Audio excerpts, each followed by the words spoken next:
Sekarang kita lihat contoh aplikasi lain dari effective interest rate. Kita akan lihat contoh yang sebelumnya kita sudah bahas pada bagian yang sebelumnya, yaitu mengenai cicilan pinjaman. Kita lihat di sini contohnya, untuk membuka usaha Anda meminjam uang 100 juta dengan bunga pinjaman 10% per tahun dengan cicilan dan pokok dibayarkan selama 5 tahun. Berapakah jumlah cicilan per bulan? Kalau tadi kita bahas jumlah cicilan per tahun, sekarang kita lihat berapa jumlah cicilan per bulan. Kita akan langsung gunakan Excel untuk menjawab aplikasi ini.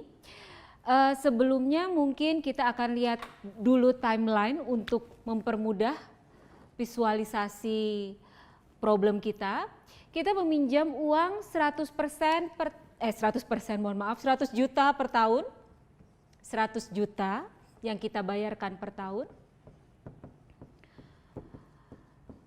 100 juta ini kita terima di awal periode, cicilan kita lakukan setelah tahun pertama dan seterusnya.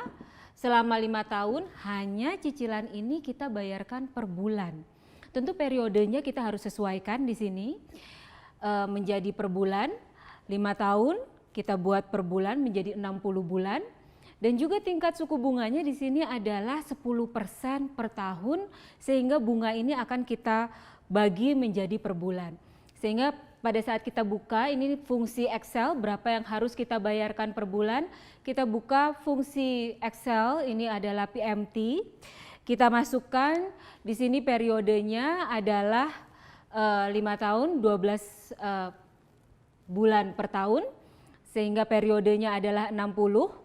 Untuk rate-nya atau untuk interest rate-nya juga kita sesuaikan, 10% per tahun kita bagi 12 sehingga rate-nya 12, periodenya 60, lalu kita masukkan nilai present value-nya yang kita terima, hutang yang sudah kita terima pada periode ke-0 ini adalah 100 juta. Sehingga kita ketemu berapa cicilan yang harus kita bayarkan sampai ke periode seterusnya di sini, karena periode kita adalah 60. Pembayaran per periode atau anuitasnya ini dari hasil perhitungan kita menggunakan Excel adalah sebesar Rp2.124.704 per bulan selama 5 tahun. Jadi ini adalah kita lihat contoh perhitungan pembayaran cicilan apabila pembayarannya kita lakukan per bulan.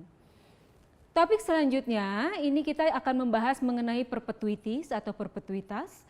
Jadi ini adalah jenis anuitas yang periode pembayarannya atau periode kita mendapatkan dana ini adalah tetap, periodenya juga sama per tahun atau per bulan, jumlahnya sama, equal space, equal size. Ini adalah satu jenis dari anuitas.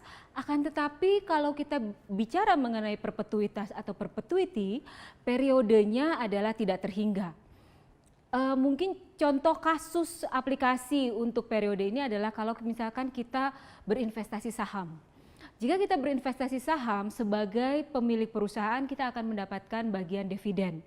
Dan tentu saja apabila kita membuka perusahaan, kita inginnya perusahaan itu going concern, ya, bertumbuh atau dia akan hidup secara terus-menerus dan tidak akan going bankrupt. Jadi di sini tidak ada jatuh temponya, tidak ada jangka waktunya. Sehingga kita akan menerima imbal hasil yang sama setiap tahun. Untuk memecahkan masalah perpetuity ini, misalkan kita lihat contoh aplikasinya, berapakah yang harus saya investasikan saat ini untuk mendapatkan manfaat sebesar $1.000 setiap tahun. Saya kecilkan nolnya menjadi dolar sehingga nolnya menjadi lebih sedikit. Jika tingkat pengembalian investasi adalah 8%. Untuk kasus perpetuitas, ini kita akan melihat, kita lihat lagi masalahnya. Berapakah yang harus saya investasikan saat ini? Berarti kita mau melihat present value saat ini, tahun ke-0. Present value saat ini, untuk bisa mendapatkan dana sebesar, dalam hal ini pembayaran bisa dari dividen, bisa dari investasi, $1.000 setiap tahun untuk periode yang tidak terhingga. Sehingga untuk ini kita bisa lihat rumusnya. Rumus dari present value annuity adalah anuitas. Untuk present value perpetuity maksud saya, anuitas kita bagi dengan interest rate, tingkat pengembalian. Sehingga kalau ini adalah kita mau mendapatkan anuitasnya adalah $1.000 dengan tingkat bunga 8%, berarti kita harus membayar untuk kesempatan ini pada awal periode kita harus punya dana sebesar 1.000, kita bagi dengan 0,08 adalah sebesar $12.500 yang kita simpan, kita bisa mendapatkan $1.000 apabila tingkat pengembaliannya 8% untuk setiap tahun.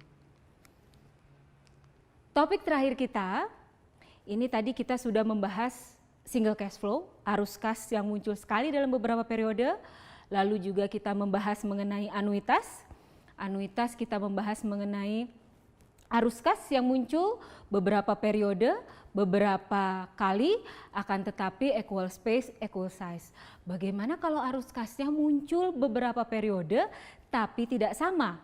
Atau munculnya kita periodenya tidak sama tapi angkanya sama, itu sudah melanggar prinsip dari anuitas. Sehingga di sini kita akan menggunakan istilahnya mixed stream ya, atau arus kasnya munculnya tidak sama setiap beberapa periode. Contoh aplikasinya adalah misalkan Anda mengevaluasi sebuah kesempatan untuk berbisnis. Tentu saja kalau kita berbisnis di awal periode kita harus menanamkan modal dan setelahnya kita akan mendapatkan imbal hasil berupa arus kas masuk dari yang kita dapatkan dari laba yang kita lakukan, kita jalankan di bisnis tersebut. Sekarang kita lihat contoh soalnya ya. Ini misalkan kita berbisnis, kita memperkirakan, kita proyeksikan, kita estimasikan bahwa setiap tahun kita akan mendapatkan laba. Kita proyeksikan ini bisnis kita selama 5 tahun kita akan mendapatkan arus kas masuk di tahun pertama adalah sebesar 40 juta. Ini kita angkanya kalau kita lihat di ilustrasi di sini saya buat dalam ribuan ya. Jadi 40 juta di tahun pertama, 80 juta di tahun kedua, 50 juta di tahun ketiga, 40 juta tahun keempat, dan 30 juta di tahun kelima. Kita lihat ini ada beberapa periode arus kas masuk tapi angkanya tidak sama. Dan ini mendekati realita bisnis ya. Karena kita tidak bisa memproyeksikan kita akan mendapatkan laba atau tingkat penjualan yang sama di beberapa periode. Lalu kita berpikir bahwa kalau kita menanamkan modal dalam bisnis, kita menginginkan tingkat pengembalian karena itu adalah manfaat yang kita dapatkan dari melakukan investasi pada bisnis tersebut. Kita ingin bahwa tingkat pengembalian kita adalah 9%. Maka berapa jumlah yang harus saya investasikan untuk mendapatkan manfaat arus kas masuk seperti yang sudah saya sebutkan apabila saya menginginkan tingkat pengembalian adalah 9%. Oke, sekali lagi timeline ini akan sangat membantu dalam memvisualisasikan masalah kita. Kita lihat di sini ada beberapa periode. 1, 2, 3, 4, 5. Periode ke-1 kita mendapatkan arus kas masuk sebesar 40 juta. Ini nolnya saya singkat dalam ribuan, 80 juta, 50 juta, 40, dan 30. Berapa yang harus saya investasikan di tahun ke-0 untuk mendapatkan arus kas masuk ini jika tingkat pengembalian yang saya inginkan adalah 9% per tahun. Ini secara manual kita bisa lihat tahun ke-0, berarti waktu sekarang yang harus saya investasikan ini berarti present value. Maka kita harus menyamakan arus kas yang timbul di masa yang akan datang menjadi saat sekarang untuk bisa kita perbandingkan. Berarti ini adalah present value sehingga kita bisa lihat di sini kita tarik ini 40 juta kita present value kan dengan tingkat bunga adalah 9%. Waktunya dari periode pertama ke periode ke-0 adalah 1. Lalu juga 80 juta ini kita present value kan, tingkat bunga 19%, waktunya adalah 2, dan seterusnya. 50 juta dengan waktunya adalah 3, seperti pada ilustrasi timeline kita ini. 40 juta dengan tingkat 9%, jangka waktu 1 tahun ini adalah 36,697, lalu 80 juta tingkat suku bunga 9% tahun kedua ini menjadi present value-nya adalah 67.334 dan seterusnya kita lihat.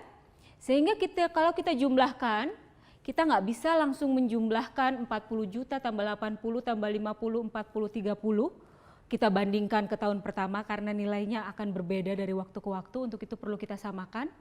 Setelah semua kita hitung nilainya adalah tahun ke-0, kita jumlahkan, totalnya ini adalah 190.476 kita investasikan pada waktu sekarang dengan imbal hasil sebesar 9% untuk mendapatkan arus kas masuk seperti tadi yang sudah disebutkan. Nah, pembelajar di rumah, ini ada tabelnya, saya sudah ringkas lagi. Jadi timeline ini bisa kita buat dalam bentuk garis maupun dalam bentuk tabel ke bawah. Ini seperti yang kita lihat di layar ini, perhitungannya bisa pembelajar di rumah atau dimanapun berada dicoba sendiri. Ini kita bisa pakai Excel atau kita bisa pakai kalkulator biasa, sehingga kita bisa menemukan hasil dan menjawab pertanyaan yang diajukan. Itu adalah materi aplikasi terakhir dari pembelajaran kita mengenai time value of money. Semoga materi ini bisa diterima dan pembelajar di rumah bisa mempause atau berhenti, istirahat, mengulang dan seterusnya untuk melatih lagi soal-soal atau kasus-kasus aplikasi dalam time value of money.